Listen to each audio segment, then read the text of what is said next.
오늘 우리에게 허락하신 하나님의 말씀 같이 보겠습니다. 에베소서 3장 1에서 13절 말씀입니다.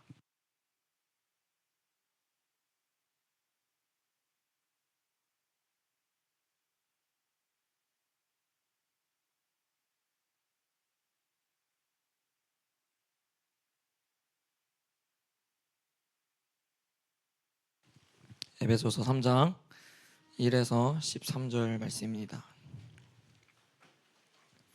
다 찾은 줄 알고 목사님 한 절, 여러분들 한 절 교독하여 읽도록 하겠습니다. 하나님의 말씀입니다. 이러므로 그리스도 예수의 일로 너희 이방인을 위하여 갇힌 자 된 나 바울이 말하거니와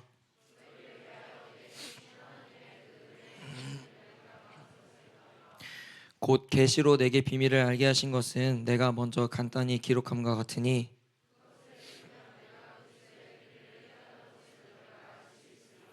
이제 그의 거룩한 사도들과 선지자들에게 성령으로 나타내신 것 같이 다른 세대에서는 사람의 아들들에게 알리지 아니하셨으니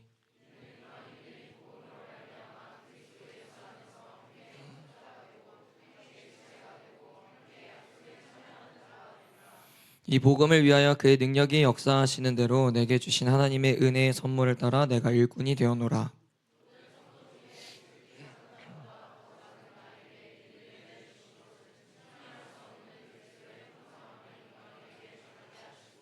영원부터 만물을 창조하신 하나님 속에 감추어졌던 비밀의 경륜이 어떠한 것을 드러내게 하려 하심이라.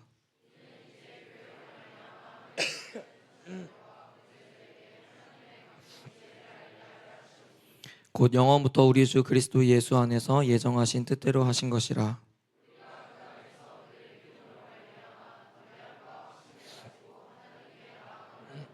함께 있습니다. 그러므로 너희에게 구하노니 너희를 위한 나의 여러 환난에 대하여 낙심하지 말라. 이는 너희의 영광이니라. 아멘. 할렐루야. 말씀 제목 크게 읽어봅니다. 시작. 아멘. 오늘도 들리는 은혜와 깨닫는 은혜가 여러분들 가운데 부어지기를 축복합니다. 그리고 또 흔들렸던 신앙과 무너졌던 신앙과 그런 부분들이 오늘 예배를 통해서 은혜를 공급받음으로 다시금 일어나고 버틸 힘을 회복하고 돌아가는 여러분들이 되기를 진심으로 주님의 이름으로 축복합니다. 지난주에 우리는 섞일 수 없었던 유대인들과 이방인들이 이제는 예수 그리스도의 죽으심으로 한 몸을 이루게 되었다는 말씀을 들었습니다. 그래서 우리도 모퉁이 돌 대신 예수 그리스도 중심으로 서로 연결되어서 거룩한 성전을 지어가는 일에 힘써야 된다라고 했었죠. 오늘은 지난주에 이어서 그리스도 안에서 성전을 이루는 우리가 그렇다면 성전을 이루었다 가정했을 때 성전을 이루면 우리는 그 다음 스텝, 이 땅에서 교회로서 마땅히 감당해야 할 일이 무엇인가에 대해서 나누어 보려고 합니다.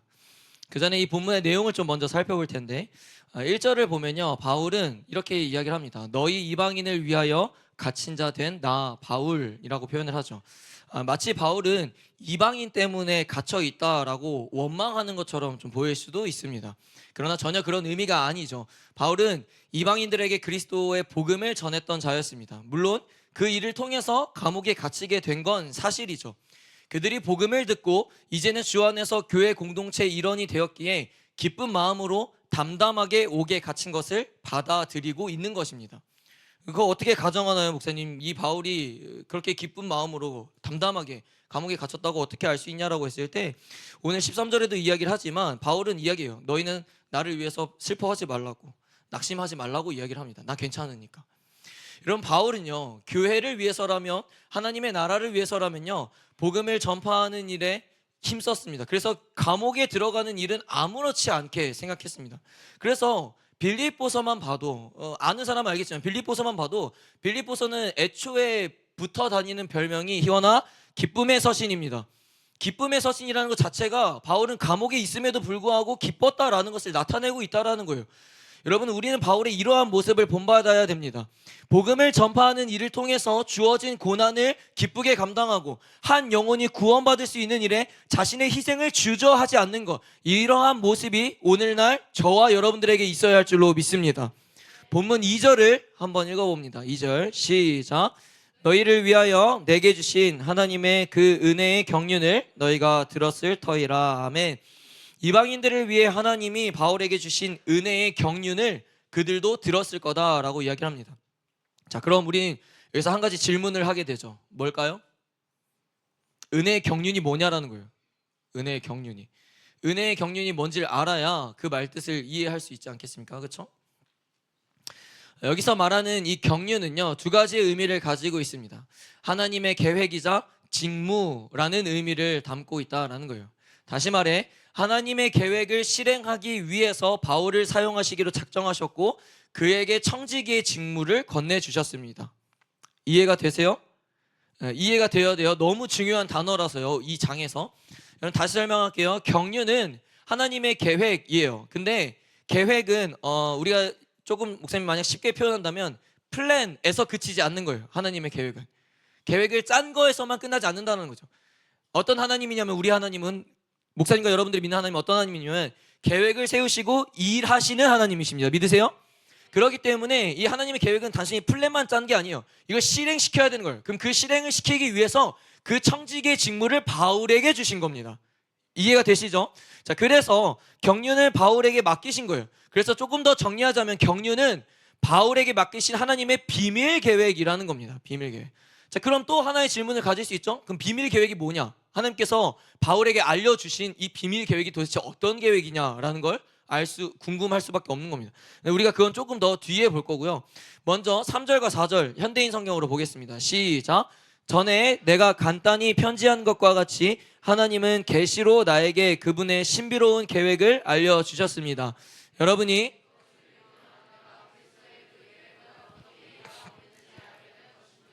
아멘. 자, 지금부터 잘 따라와야 돼요. 집중해서. 바울은 앞에서 자신이 하나님으로부터 은혜의 경륜을 알게 되었다라고 고백을 했습니다. 그리고 그 경륜을 어떻게 알게 되었냐면 3절에 기록하는 것처럼 하나님의 계시로 알게 되었다라는 거예요. 하나님의 계시로. 자, 그러면 순차적으로 시간을 본다면 이렇게죠. 하나님의 계시가 바울에게 임하여서 은혜의 경륜을 깨닫게 되었고, 은혜의 경륜을 깨닫게 되었으니 그것을 성도들에게 가르치기 시작했습니다. 순차적으로 본다면 이렇게 되는 거죠. 시간적으로. 그래서 바울이 4절에 그것을 읽으면 내가 그리스도의 그 비밀 계획을 어떻게 이해하고 있는지 너희가 알게 될 것이다 라고 이야기하죠. 그럼 그것이 무엇이냐라는 거예요. 바울은 아까 4절에서 그것을 읽으면 된다라고 표현을 하거든요. 그거 읽으면 된다고. 그럼 은혜의 경륜, 내가 말했던 그 하나님의 계획이 뭔지 알 수 있게 된다라고 이야기한단 말이죠. 그럼 바울은 에베소 성도들에게 그것을 읽으면 알게 된다는데 그 읽는 그것이 무엇이냐라는 거예요. 무엇? 3절과 4절을 보면은 본인이 본인 입으로 이야기를 하거든요. 내가 먼저 간단히 기록한 그것을 읽으면 된다고. 그 내용이 바로 2장 11절에서 22절이에요. 지난주 우리의 본문. 여러분, 그 내용이 무엇이었습니까? 그 내용은 이방인들은 원래 그리스도 밖에 있었고 이스라엘 나라의 밖의 사람들이었고 이 약속의 언약들에 대해서는 외인이었고 세상에 소망 없고 하나님 없는 사람이었다라고 했었죠. 근데 거기서 안 끝났어요. 이제는 그리스도의 피로 가까워져서 더 이상 외인이 아니고 나그네 아니고 성도들과 동일한 시민이고 하나님의 상속자라라고 이야기를 합니다. 이게 바로 하나님께서 바울에게 말씀해 주신 은혜의 계획, 즉 비밀 계획이 바로 이거다라는 거예요. 이해가 되세요? 오늘 본문의 6절에 하나님의 비밀 계획이 무엇인지를 다시 한번 설명하고 있습니다. 6절입니다. 읽어봅니다. 시작. 비밀에 속하는 그 계획이란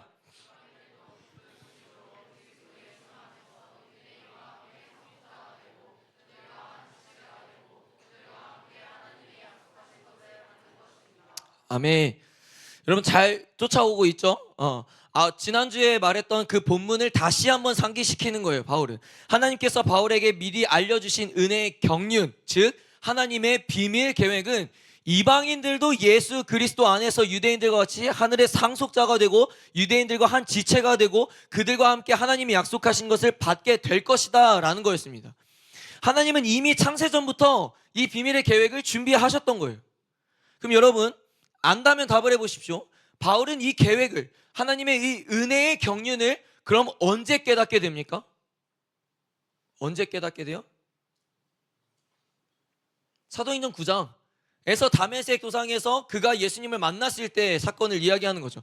계시를 통해 하나님께서 그에게 말씀해 주셨어요. 바울이 처음 예수님을 만났을 때 음성을 듣고 눈이 멀게 되죠. 그때 하나님은 다메섹에 있는 아나니아에게 찾아가서 환상으로 나타나셔요. 그리고 뭐라고 말씀하십니까? 아나니아야, 사울이라는 사람에게 찾아가서 안수해주고 눈을 뜨게 해줘라 라고 얘기를 해요. 처음에 아나니아가 싫은 것처럼 표현해요. 주님, 그 사람은 어떤 사람인지 아시잖아요. 예수 믿는 성도들 다 괴롭게 했던 사람이에요. 그리고 하나님이 아나니에게 이렇게 말씀하시거든요. 9장 15절입니다. 읽어봅니다. 시작. 주께서 이르시되 가라, 이 사람은 내 이름을 이방인과 임금들과 이스라엘 자손들에게 전하기 위하여 택한 나의 그릇이라. 아멘. 바울의 소명이자 사명은요, 이방인에게 복음을 전하는 것이었습니다. 이때 그는 복음 전파자로, 사도로 처음 부르심을 받게 된 거예요. 다시 본문으로 돌아와서 바울은 자신이 비밀을 알게 된 것이 결코 누군가로부터 듣게 되어서 또는 심지어 자기가 열심히 연구해서 알게 된 것이라고 말하지 않습니다. 철저히 3절에 그는 분명하게 이야기하죠. 하나님의 계시로 내게 비밀을 알게 하셨다라고 이야기를 합니다. 여러분, 이게 뭘 의미하는지 아세요? 이게 뭘 의미하는지 아세요?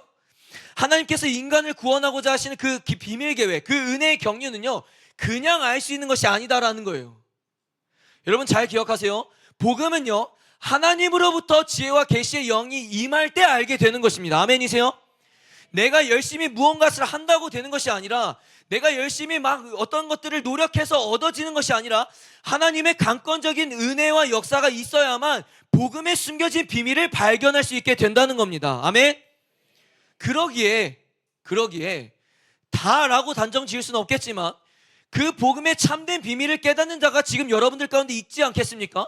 그리고 나는 그 복음의 비밀을 알지 않습니까? 그 복음의 비밀이 뭐예요? 주님께서 모든 인류들을 구원하신다라는 거, 차별 없이, 민족 상관없이 하나님의 이름을 믿는 자들에게 하나님께서 다 구원을 허락하신다라는 거, 그 비밀 계획을 깨닫던 것이 여러분들의 열심과 노력이 아니라는 거예요. 하나님께서 여러분들 가운데 지혜와 계시의 영을 부어주셔서 성령께서 역사하셨기 때문에 그것이 알게 되었다라는 겁니다. 여러분, 그게 은혜인 거예요. 그걸 알게 된 것 자체가 은혜라는 겁니다. 5절에도 기록하고 있지만요, 분명하게 뭐라고 이야기하냐면 바울은요, 이전에 다른 세대 사람들에겐 이 비밀이 알려지지 않았다는 거예요. 몰랐다라는 겁니다. 여기서 칭하는 이전의 세대는요, 사실 구약으로 추측하기 쉽습니다. 구약의 세대 사람들은요, 지금 이 비밀의 계획을 알지 못했다는 거예요. 그저 하나님의 백성들, 이스라엘 백성들, 할례 받은 사람들, 율법 지킨 사람들만 구원받을 거라고 생각했죠. 근데 신약시대 넘어오면서 예수님을 통해서 뭘 알게 됩니까? 지금의 세대들이, 지금은 성령을 통해서 성경에 기록하고 있는 것처럼 거룩한 사도들과 선지자들에게 알게 하셨다는 거예요. 뭐요? 은혜의 경륜을. 이제는 이방인들도 차별 없이 구원받을 수 있는 대상이라는 것을. 여러분, 바울의 이 말이 우리에게, 오늘날 우리에게 무엇을 깨닫게 합니까?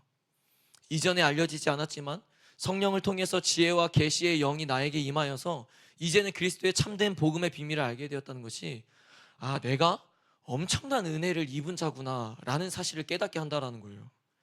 여러분, 그 은혜의 감격이 여러분들 가운데 있어야 되는 겁니다. 내가 복음의 비밀을 알게 되었다면요, 나는 엄청난 은혜를 입은 자이며 동시에 성령께서 내 안에 역사하신다는 증거가 되는 거예요. 여러분, 그게 보증이 된다고요.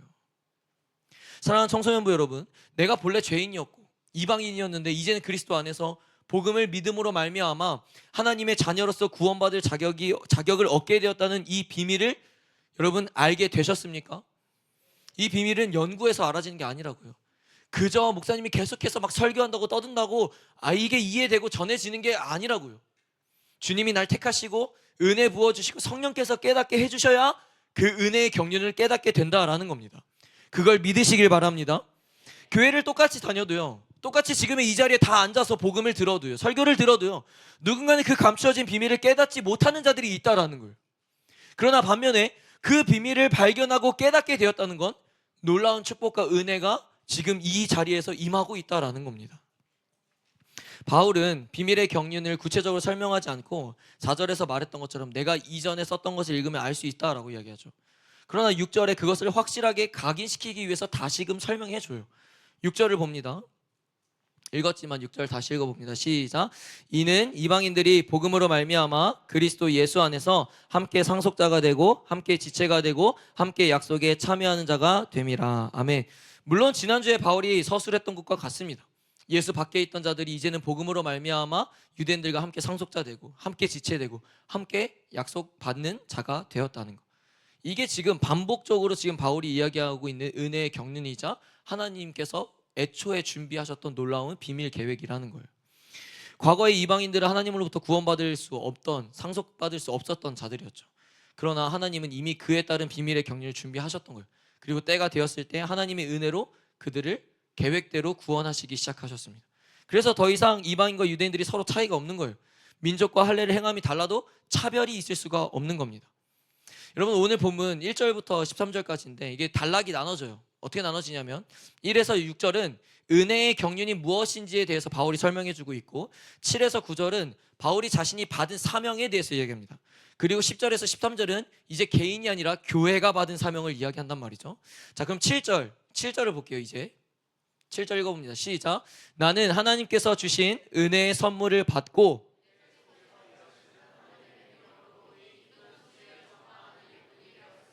아멘. 바울은 자신이 은혜의 선물을 받았다라고 해요. 은혜의 선물. 그가 받은 선물이 뭡니까? 복음의 비밀을 깨닫게 된 거, 그리고 복음을 전하는 일꾼이 된 거. 그게 바로 자신이 하나님으로부터 받은 은혜의 선물이라고 하는 거예요. 사랑하는 청소년부 여러분, 오늘 제목처럼요, 가장 중요한 포인트가 여기에 등장해요. 우리의 사명이자 교회가 이 땅에서 감당해야 할 것은 다른 것이 아니라 기쁜 소식인 복음을 전파하는 일꾼이 되는 것입니다. 아멘이세요?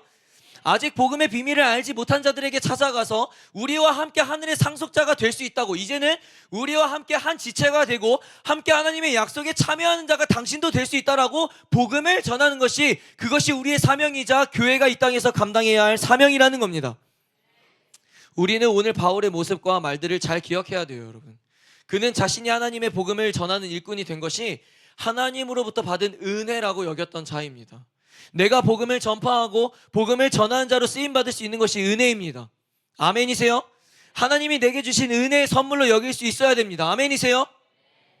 그런데 문제는 여전히 우리 가운데 복음을 전할 수 있는 것이 은혜라고 생각하지 않는 사람들이 있다는 거예요. 내가 주님으로부터 쓰임받는 복음 전파자가 된 것이 하나님이 주신 선물이라고 생각하지 않는 사람들이 있다는 거예요. 그러니까 복음을 전할 생각을 하지 않는 거죠. 전도에 참여할 생각을 하지 않는 거예요. 아닙니까? 목사님, 저는 전도에 못 오지만 학교에서 학원에서 항상 전도하는 일에 힘쓰고 있습니다 하는 사람 손 들어보세요. 진짜로요. 제가 전도에 참여하지 못하지만요, 학교와 학원에서 열심히 친구들에게 복음 증거하고 있고 예수 믿으라고 하고 있고 교회 오라고 하고 있습니다. 손 들어보라고요. 없잖아요, 단 한 명도. 여러분, 바울은 자신이 하나님의 복음을 전하는 자로 쓰임받게 된 것이 결코 자신의 열심과 노력으로 되었다고 하지 않아요. 철저히 하나님의 은혜의 선물을 받았기에 가능하다고 고백하고 있습니다. 여러분, 내가 복음을 증거할 수 있는 것이요, 전도할 수 있는 것이요, 은혜의 선물을 받은 거예요. 제발 그 은혜의 경륜을 좀 깨닫기를 축복합니다. 여러분, 8절에 바울은 이렇게 표현하죠. 8절입니다. 모든 성도 중에 지극히 작은 자보다 더 작은 나에게 이 은혜를 주신 것은 측량할 수 없는 그리스도의 풍성함을 이방인에게 전하게 하시고 라고 합니다. 바울은 자신을 모든 성도 중에 지극히 작은 자라고 표현합니다. 근데 여러분 아세요? 바울은 작은 자 아니에요. 누구보다도 큰 자였습니다. 빌립보서 3장 5절입니다. 읽어봅니다. 시작.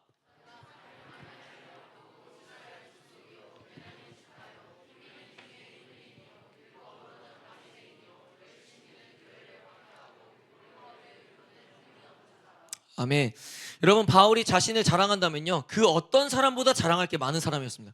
절대 뒤처지지 않는 높은 사람이라는 것을 말해줄 수 있는 사람이었어요. 그는 8일 만에 할례 받았다고 하죠. 유대인 전통에 따르면 여러분 당연히 사실 8일 만에 할례를 받아야 돼요. 그래서 예수님도 그랬고요. 근데 성인이 되어서 할례를 행하는 자들도 있었기에 당시에 모든 유대인들이 8일 만에 할례를 받는 것이 당연하지는 않았다라는 거예요. 그런 면에서 바울은 혈통적으로 흠이 없는 유대인이라는 것을 증거하고 있는 거죠. 또 이야기하죠. 이스라엘 족속이고 베냐민 지파고 히브리인 중에 히브리인이라는 말 역시 뼛속부터 순수 이스라엘 족속의 혈통으로 흠잡을 게 없는 자다라고 말하는 겁니다.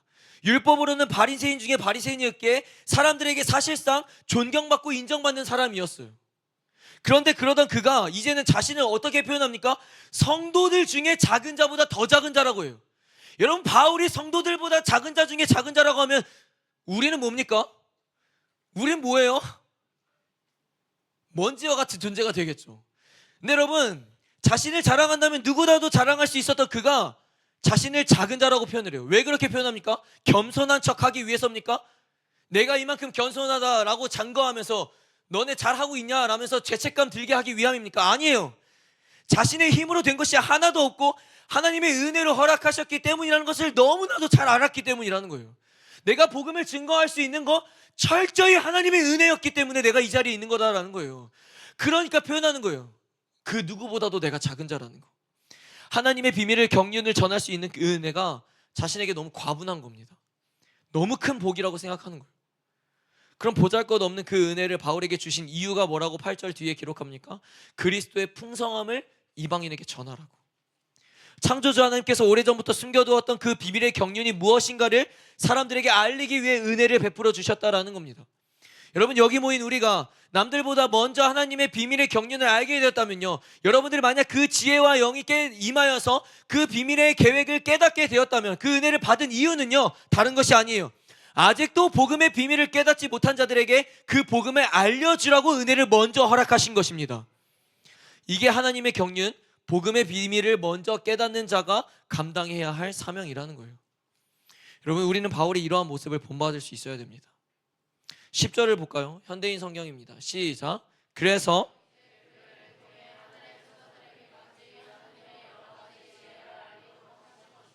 아멘.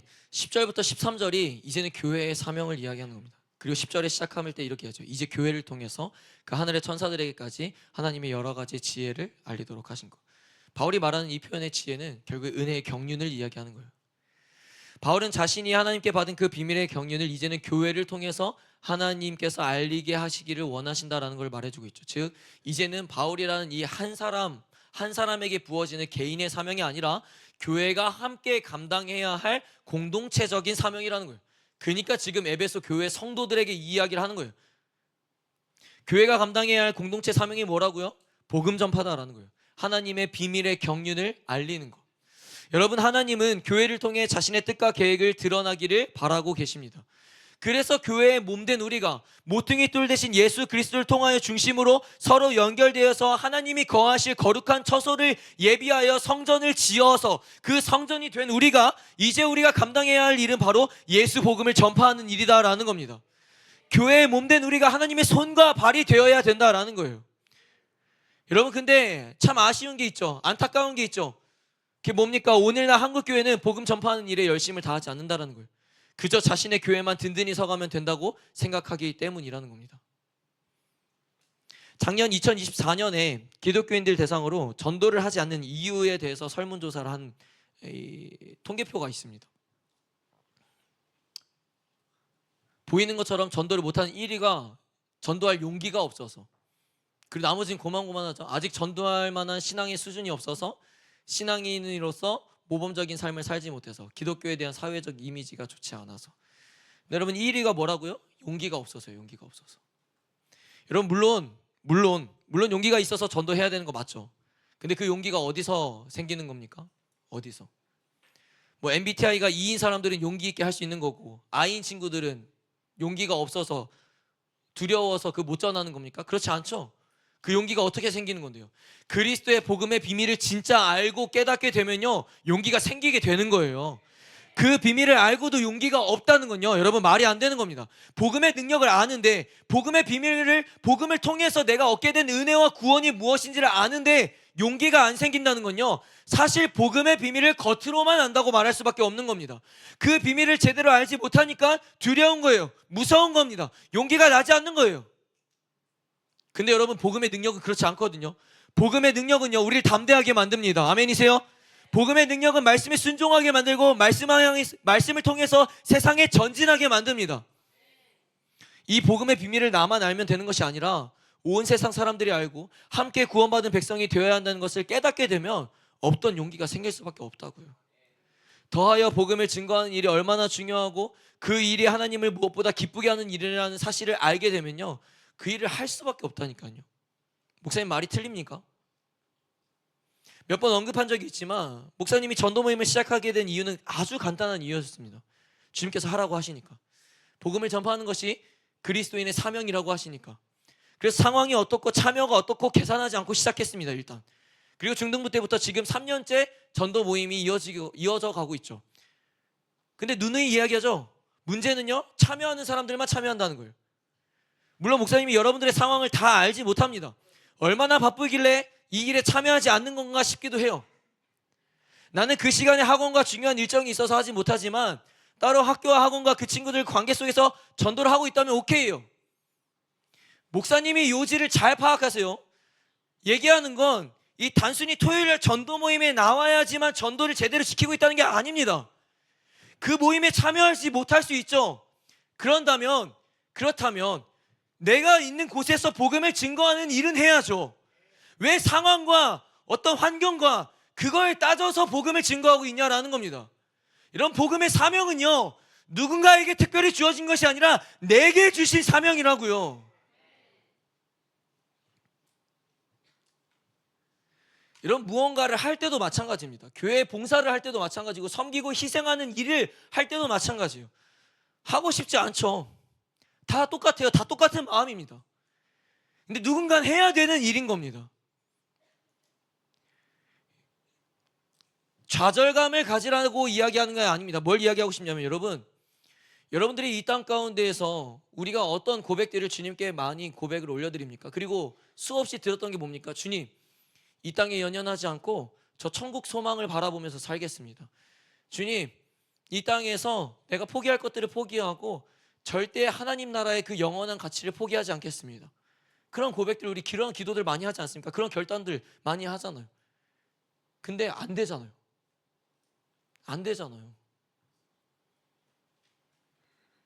근데 반면에 어떤 친구들이 있는지 아세요? 소수예요, 소수. 많지도 않아요, 소수. 그렇게 살아보려고 애쓰는 사람들이 있어요. 몸부림치는 사람들.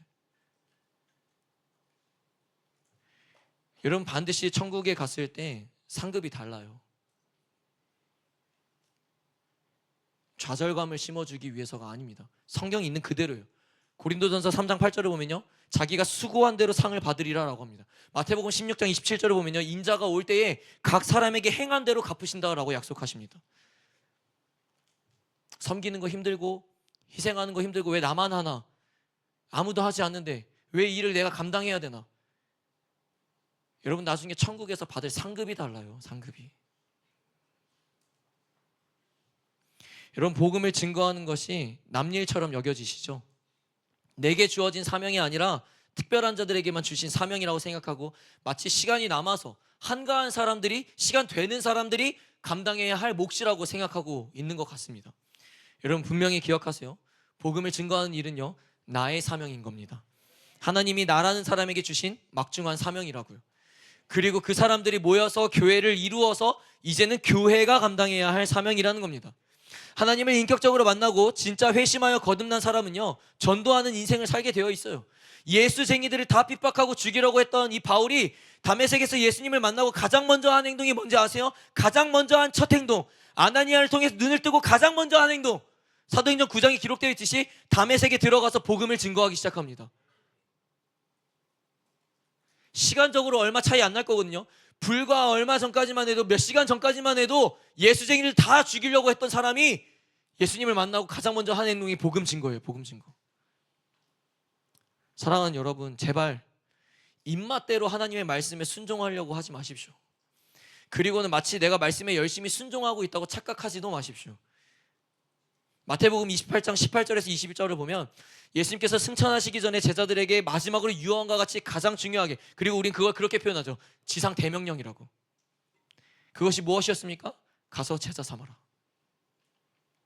주님께서 이 땅에서 주신 지상 대명령은요, 복음을 증거하며 살라는 것이었어요. 그리고 이것은요, 거듭난 백성이라면, 하나님의 자녀라면, 그리스도의 제자라면요, 당연하게 마땅히 해야 할 일이라고 생각하고 실천해야 된다는 겁니다. 여러분, 점점 교회 공동체도요, 자기 중심적으로 변해가는 오늘날 이 시대 속에서 우리는 잃어버린 한 마리의 양을 찾는 심정으로 복음을 증거하는 제자 광성교회가 되어야 합니다. 여러분, 교회가 예배를 뜨겁게 세워가는 거 중요하죠, 그렇죠? 그리고 교회가 기도와 말씀에 뜨거운 것도 중요합니다. 그런데 그렇게 잘 들여서 뭐 할 건데요?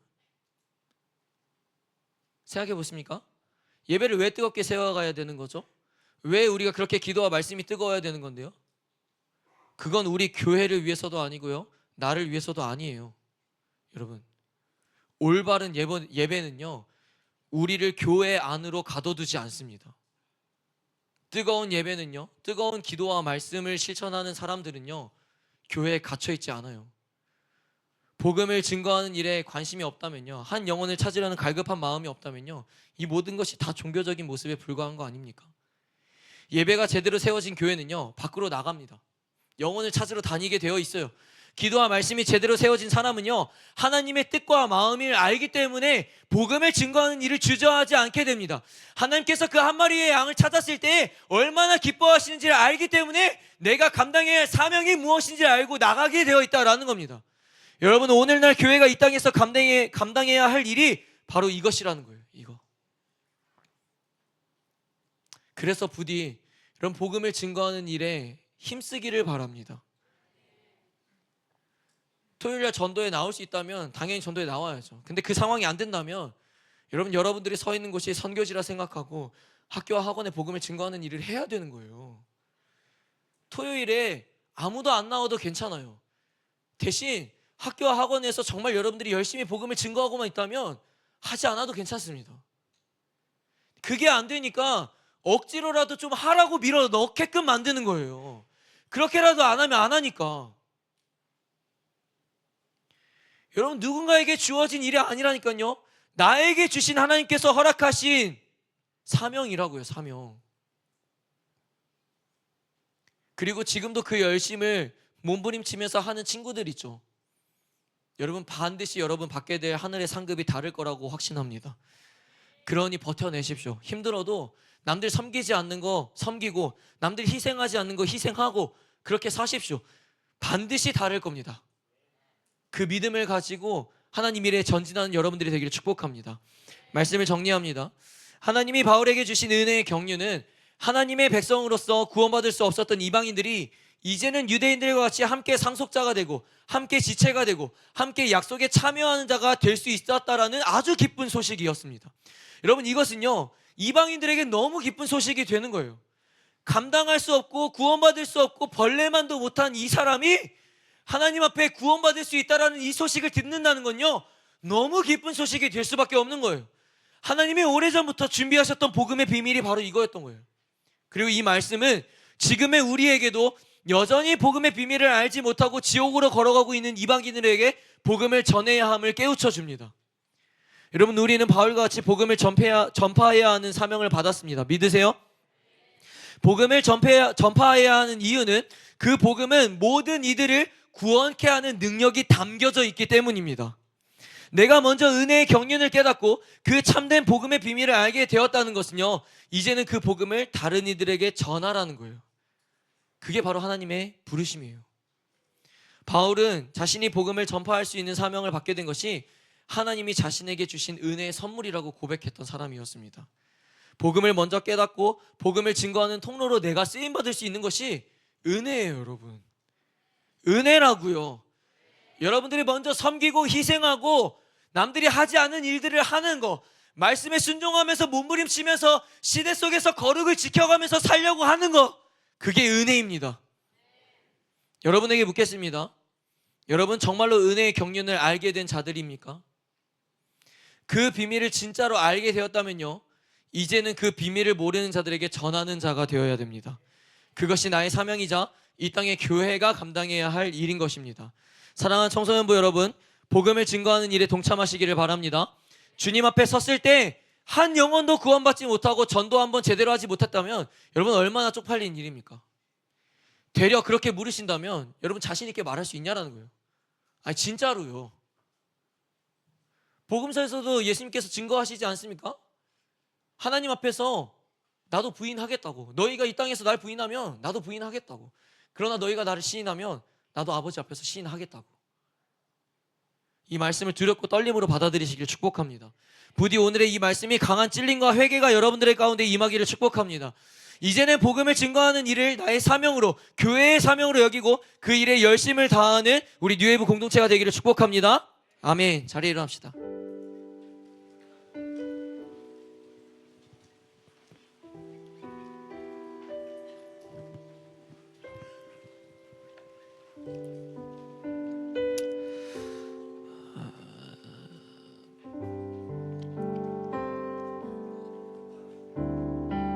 지금 이 자리에 약 한 230명 정도의 친구들이 아마 있습니다. 근데 오늘의 이 말씀을 듣고 회개하고 찔림을 받아서 복음을 증거하기로 결단하는 친구들이 있을 겁니다. 근데 여러분, 그거 아무나 하는 거 아니에요. 전도하는 거 쉬울 것 같죠? 못하는 이유가 그렇다면 더 잘 알 겁니다. 어렵다라는 것을. 그리고 마치 복음을 전파하는 것이 여러분 좀 역설적일 수 있으나 우리 모두의 사명인데요, 모두가 할 수 없어요. 무슨 말인지 이해가 되세요? 하나님께서 택하시고 강권적인 은혜가 부어질 때에 그 일을 감당할 수 있는 겁니다. 그래서 오늘도 우린 그렇게 기도해야 되는 거예요. 주님, 나를 택하시고 나를 보내십시오. 제가 그 일 하겠습니다. 그래서 오늘 이 찬양 부르고 같이 회개하며 결단하기를 바랍니다.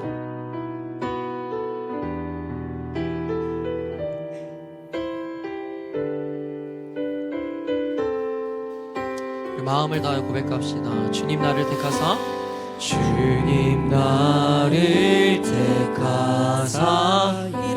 가사를 잘 묵상하며 믿음으로 결단하고 고백합시다. 아버지의 사랑을 나누게 하시네. 어둠을 밝히며 차가운 마음 녹이는 진리의 빛 전하게 하소서. 우리 한번 더 고백합니다. 주님 나를 택하사, 주님 나를 택하사. 아버지의 사랑을 나누게 하시네. 어둠을 차가운 마음 녹이는. 정말 그렇게 결단할 수 있다면 그렇게 고백합시다. 보내소서,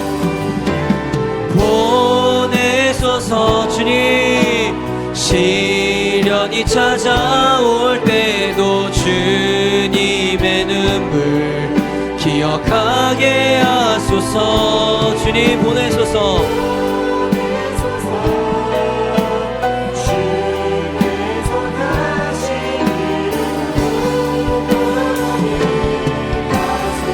우리 2절로 고백합니다. 성령으로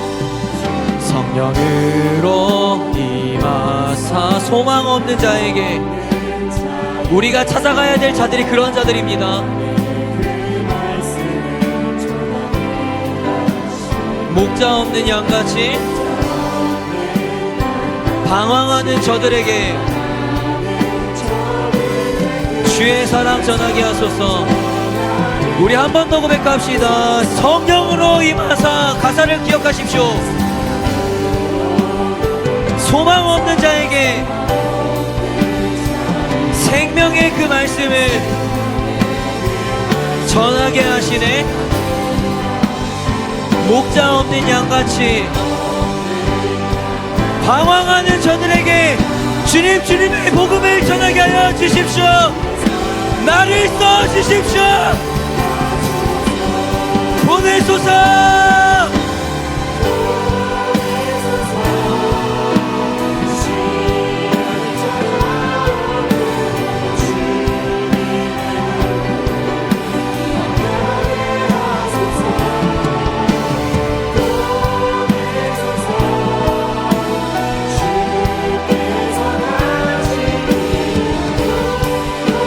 진짜로 믿음으로 고백하십시오. 주님 나를 보내십시오.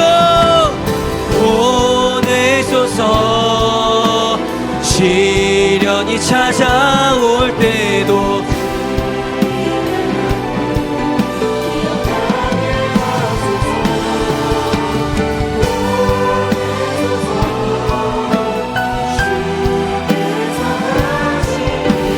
또 걸어가게 하소서. 이 천국 복음이, 이 천국 복음이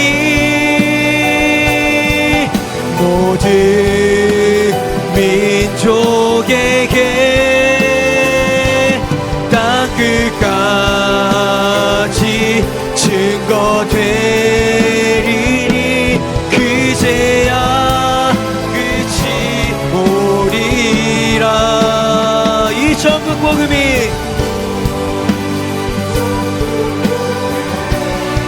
모든 민족에게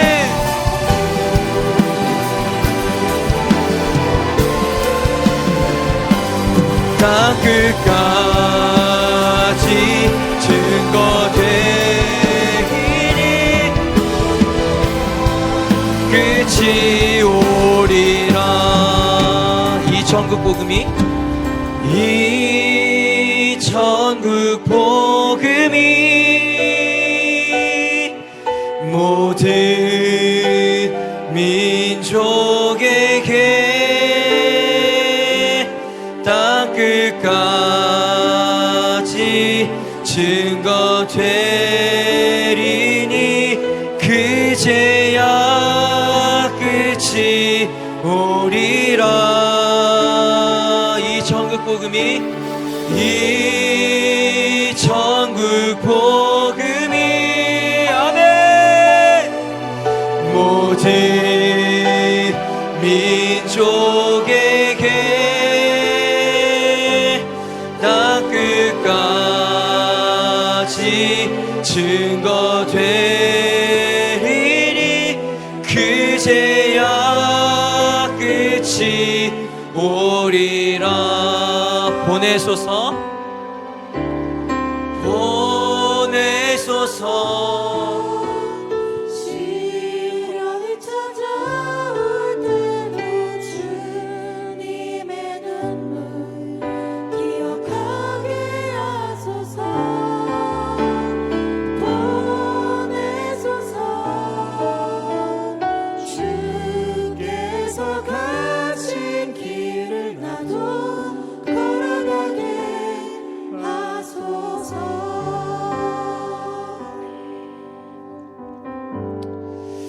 그냥 하는 소리가 아니라 여러분,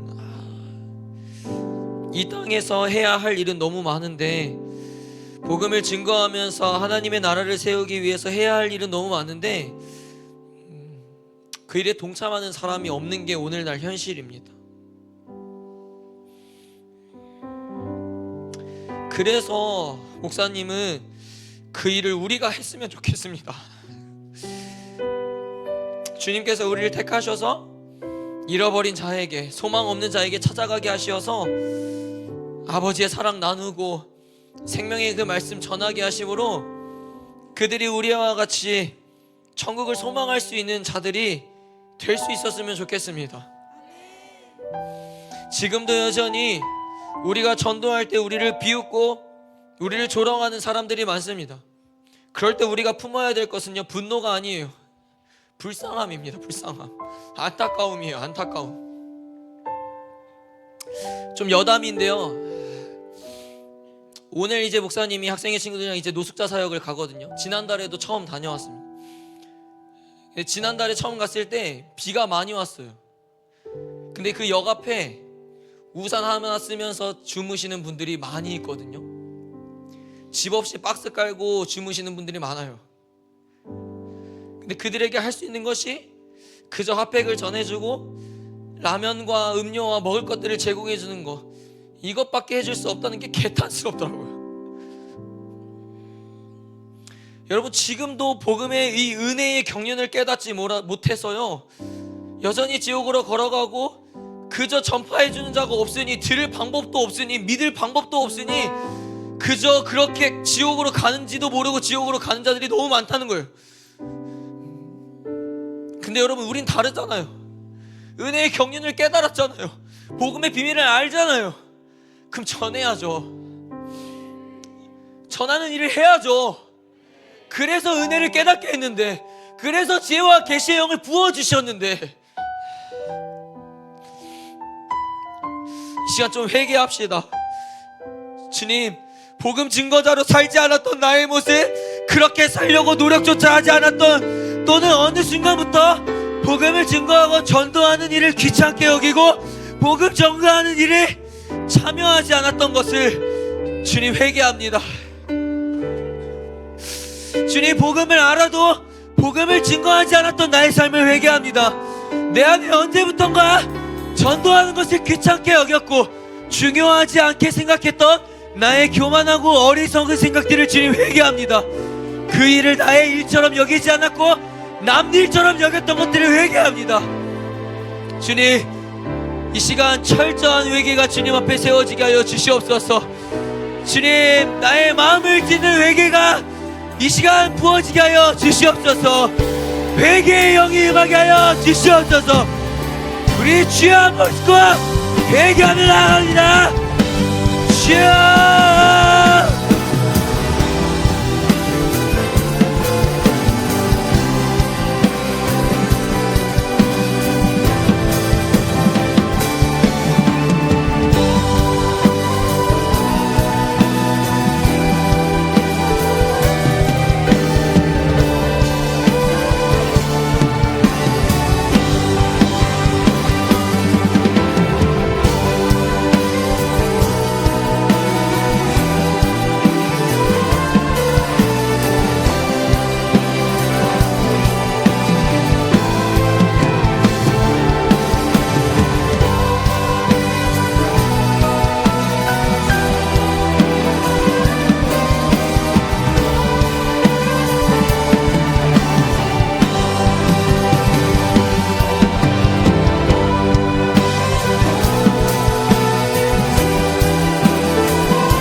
진실된 회개를 올려드립시다.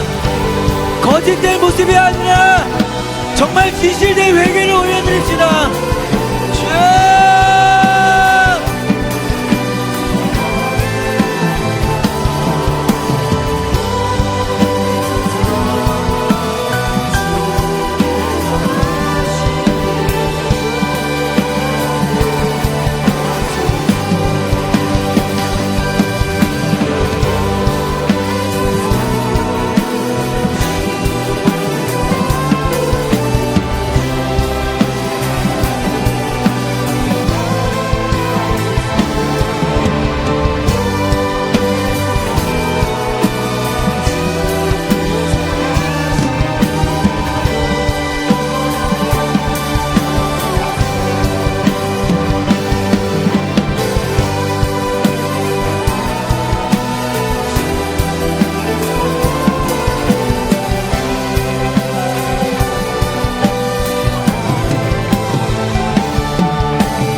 여러분, 회개는요 다시 이전처럼 그 죄된 행동을 반복하지 않는 겁니다. 그게 진짜 회개인 거예요. 보세요, 방금 여러분들 그렇게 부르짖으며 무릎 꿇고 토해내며 회개했잖아요. 근데 한 주가 지났을 때에 여전히 복음을 증거하는 일에 열심을 다하지 않고 동참하지 않고 어떤 행동에 변화가 없다면요, 진짜 미안하지만 오늘의 그 기도는 진짜가 아닌 거예요. 틀렸습니까? 여러분들이 진짜로 하나님 앞에 마음을 찢으며 회개했다면요, 변화가 나타나야죠. 그렇게 살아내려고 해야죠. 그게 진짜 참된 회개인 거예요. 회개는 말로만 하는 것이 아닙니다. 행동으로 나타내는 거예요. 그래서 이 시간 여러분, 이제는 결단합시다. 복음을 증거하지 않으면 여러분, 세상이 결코 바뀌지 않습니다. 내가 그리고 교회가 그 일을 감당하지 않으면요, 세상은 결코 변하지 않습니다. 그래서 우리가 결단했으면 좋겠어요. 주님, 복음을 증거하는 자로 살게 하여 주시옵소서. 내가 서 있는 모든 것이 선교지라 생각하여 복음을 모르는 자들에게, 은혜의 경륜을 알지 못하는 자들에게 그 기쁜 소식을 전하게 하여 주시옵소서.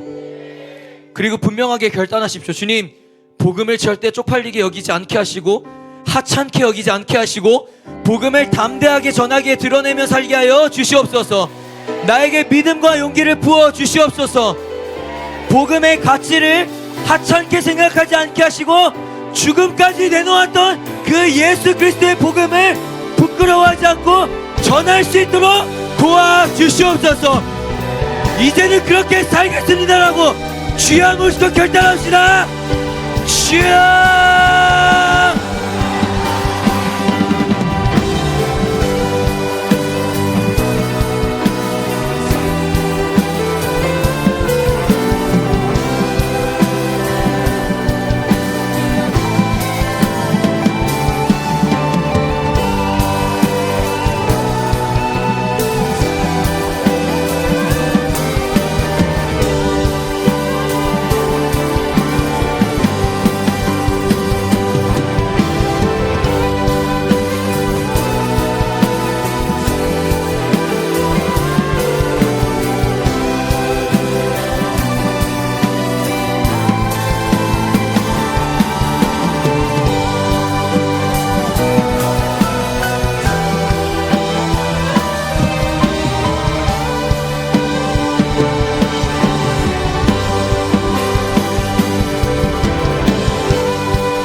시련이 찾아올 때도 시련이 찾아올 때 주님의 눈물 주님의 눈물 기억하게 하소서. 기억하게 하소서. 보내소서. 보내소서. 주께서 가신 길을 주께서 가신 길을 나도 걸어가게 하소서. 여러분, 목사님 질문에 답을 해보십시오. 정말로 주님께서 보내신 곳에 갈 준비가 되어 있습니까? 정말 보내신다면 주께서 가신 그 길을 걸어갈 준비가 되셨습니까? 어떠한 시련과 환경과 고난과 조롱과 핍박이 오더라도 복음 증거자의 그 사명을 감당할 준비가 되셨습니까? 그러므로 너희는 가서 모든 민족을 제자로 삼아 아버지와 아들과 성령의 이름으로 세례를 베풀고 내가 너희에게 분부한 모든 것을 가르쳐 지키게 하라. 볼지어다 내가 세상 끝날까지 너희와 항상 함께 있으리라 하시니라. 아멘. 사랑과 은혜가 풍성하신 주님, 그리스도의 죽음과 부활로 얻게 된 이 복음이 땅에 떨어져 있지 않게 하여 주시옵소서. 그 복음이 부디 땅에 떨어져 사람들에게 질밥힐지 않게 하여 주시옵소서. 진짜로요 주님, 내가 사람들에게 짓밟히는 일이 있더라도 주님의 복음은 절대 밟히지 않기를 소원합니다. 정말로 그렇게 살기를 소원합니다. 주님, 복음의 능력을 알게 하시어 이 복음으로 생명이 없는 자들에게 생명을 주시고 구원의 길을 이탈한 자들에게 다시금 구원의 길로 인도하여 주시옵소서.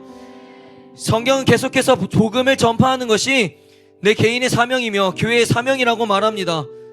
그러나 주님, 그럴 자격도 없는 제가 그 사명을 감히 거절하고 있었음을 회개합니다. 예수 믿는다고 이것저것 봉사는 하지만 정작 잃어버린 영혼을 찾아 헤매는 하나님의 마음이 내게 없었음을 회개합니다. 복음을 안다고 하지만, 복음의 능력도 안다고 하지만 알면서도 전하지 않았던 나의 모습을 회개합니다. 내가 세상 사람들에게 짓밟히기 싫어서 사람들 앞에 복음을 땅에 떨어뜨려 그 복음을 짓밟히게 했던 주님, 내 모습을 회개합니다.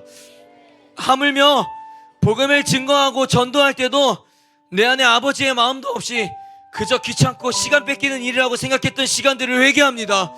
주님, 용서받을 자격 없지만 부디 용서하여 주시옵소서.